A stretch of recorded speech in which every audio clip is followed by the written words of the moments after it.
Hi, this is Eddie White again. I'm the instructor for the motorcycle culture course and doing some interviews with riders. And today I'm talking to Logan. Logan, thanks a lot for helping us out with this. You bet. Okay. Logan, so can you tell me your name and age, please? Yes, my name is Logan Casper, and I am 23 years old. Okay. And Logan, where do you live? I live on the northwest side of Tucson, up in the Oro Valley area. Okay. And when did you first start riding? So I initially picked up riding actually via dirt bikes. My girlfriend, about 6 years ago, my girlfriend and I, she let me ride her dirt bike for the first time. And actually, on that first experience, I crashed her dirt bike and I totaled it. But regardless, the experience still stuck with me, and I fell in love with the just the feeling being on a motorcycle. Great. And so how many years now have you been riding? So dirt bikes, I ended up getting my own dirt bike after that, fixed hers, got my own, rode for a few years, and then street riding, as actually a pretty recent endeavor. I bought my street bike about 6 months ago, actually. Okay. And tell us about your bike. What do you ride? I ride a 2017 Ducati Monster 797. Uh-huh. I Yeah, see. so And it's considered a naked bike. It's a two-cylinder, 803 cc naked bike. So no wind, minimal fairing, no fairings, and then no wind protection, anything like that. Very baseline bike with kind of just what the bare minimum to yeah, and technology. Logan, I guess I mean so many options to consider when you're buying a bike, but what attracted you to that type of bike or and that particular one? Well, I knew I was gonna need something that could. I knew I needed something with a lot of power, something that could get up and go. I'm an adrenaline junkie as far as I love G's. I love acceleration. It's my favorite feeling in the world is something with some crazy acceleration. Obviously Ducati is known throughout the motorcycle industry as being a really reputable Yeah. brand, high Logan, quality is this car. this is a is this a sport bike or a cruiser? It's a sport. Yes, so it's a sport bike. Yeah, it's Yeah. a naked sport bike. Correct. Yes. Yeah. Okay, Yeah, and great. I wanted something that was going to be fast, something I could track, something I could also really get up to speed and get really lean into turns without having to worry about catching any of the foot pegs or anything like that. Yep. And how much riding do you do? How often do you ride or how many miles a week kind of thing?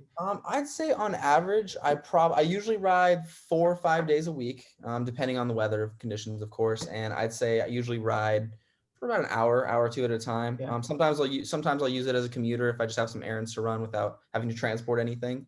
Yeah. But I probably ride, we'll say 50, 60 miles a week. Okay, great. And so, Logan, as you know, I mean, some people have a sense of loyalty to particular bikes or brands, whether it's Harleys or BMWs or Ducatis have a big fan club also. Do you feel a sense of loyalty to that brand of bike or to any particular brand? Initially getting into riding, I didn't feel any specific draw towards any brand, but having gone and sat on a lot of bikes, experienced a lot of bikes, compared a lot of the Asian made bikes, the Suzukis, the Yamahas. I don't think I'll ever see myself leaving Ducati, or I could even consider the MV Agusta, the other Italian line of bike. But even after considering those, I love the Ducati has a different feel, a really like raw feel, and a really the quality in their make is Yeah, very blatant. You don't see a whole lot of plastics on their design, a whole lot right. of the one downside is you if you break a piece on a Ducati, you pay for it dearly, but Uh-huh. you don't have a lot of pieces of plastic. You don't have a lot of the cheaper seeming fairings, cheaper components. And I think it's really hard to find Ducatis, in fact, on private party sales, just because I feel like people enjoy them so much, and they're dependable for the most part. Yeah. People really like to hang on onto their Ducatis. So I figured it was a brand worth going for. And so far, I don't think I'm gonna get. I'm on my first Ducati, had it for 6 months. I'm already looking into getting another one and upgrading to a little bit more premium model. Okay, Logan. So I'm definitely detecting some brand loyalty there. A little bit, absolutely. Okay, great. Um, do you work on your bike? Some people enjoy working on. I mean, I put gas in the bike and that's all I do. Do you work on your bike? So as long as the warranty is, I like to stay away. I'm really good technically. I love working on. Oh, hold on.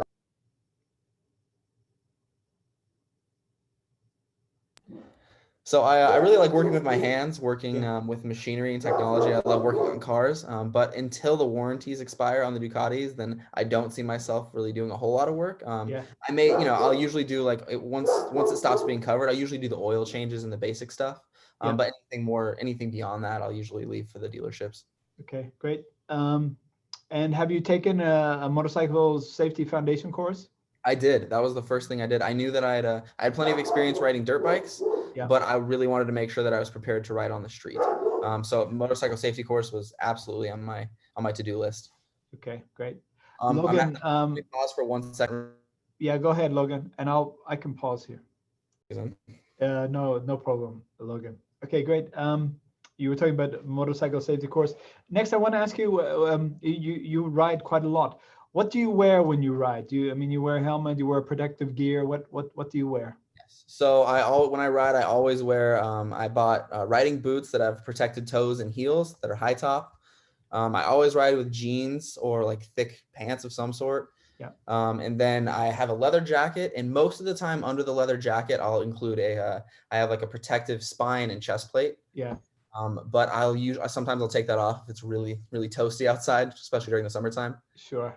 And then of course a full helmet as well, full helmet Okay. with full face. Logan, just thinking about your family and friends and people around you, what do your family and friends think about your motorcycle riding? Very apprehensive, extremely apprehensive. I've expressed interest in street bikes and riding on the street for a long time, Yeah. but it took me quite some time to develop that family support and trust, as well as my girlfriend as well was a big factor in that. She's lost personal friends and family in motorcycle accidents. Yeah. So that like overcoming that fear and anxiety was difficult, but so yeah, overall very apprehensive towards me riding. Okay, great. And then, do you belong to any motorcycle organizations or clubs? I do not, no, not at the Okay. current moment. When you ride for fun, for pleasure? I mean, some people prefer riding with groups and friends and stuff. Are you a solo rider? Is that what you prefer? Or do you prefer sometimes riding with people? I'd say about 75% of the time I'm by myself. But then the other 25% of the time I have a neighbor and riding buddy that we often go out together. And then he and I also join another group of about 5 or 6 of us. But that's on a rare occasion. He and I ride probably once a week, and then the group rides maybe once a month. Yeah, I see. Okay. How would you identify yourself just in terms of terminology? Biker, rider, motorcyclist, motorcycle enthusiast? Let's go motorcyclist. I think that's going to be the most accurate. Okay, good. I think that encompasses a little bit more of the the biker and rider is more recreational. The biker is a little bit more cruiser based. The motorcyclist I'd consider a little bit more performance based, a little bit more. I intend in the near future on getting into racing, especially at the Tucson's Honda Muscleman track. I see. So I consider myself a little more technical. Huh.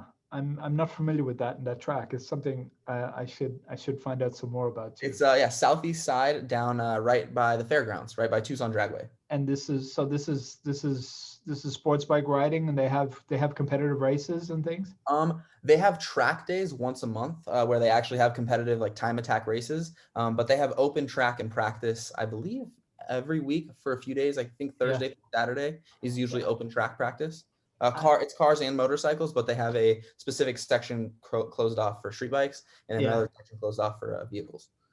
I was watching a video yesterday, and I didn't realize this, but anyway, this guy he'd bought a high performance bike, a sports bike, and he just had a trailer, and he said he paid for racing it around the track, and that was his thing, and I didn't even realize that was a thing that's what some people do. Yeah, I've talked to some people who don't even ride, who exclusively ride on the track. They don't even ride on the street because they want to avoid the extra risk of other vehicles.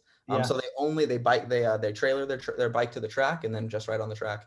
Okay, Logan, you have lots of riding experience, and you actually do lots of riding now.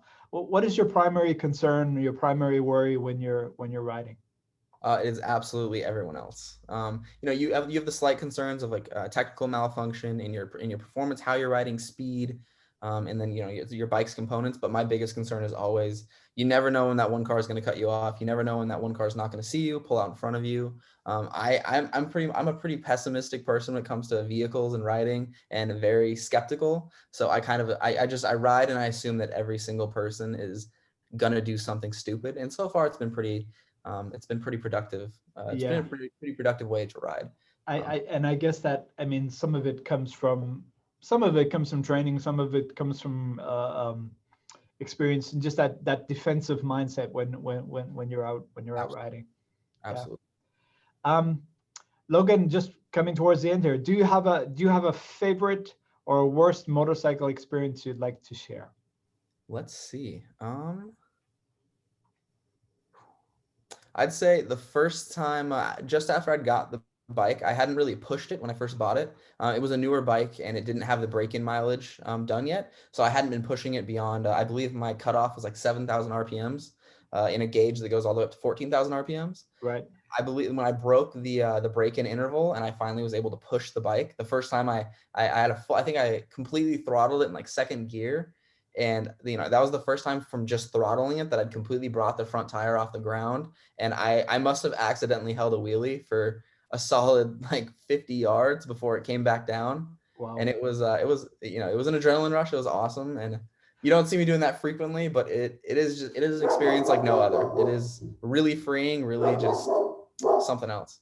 That's great, and you describe it very well. I think it's a good point to end on, Logan. So thanks a lot for sharing your experiences with riding and sharing them with the class also.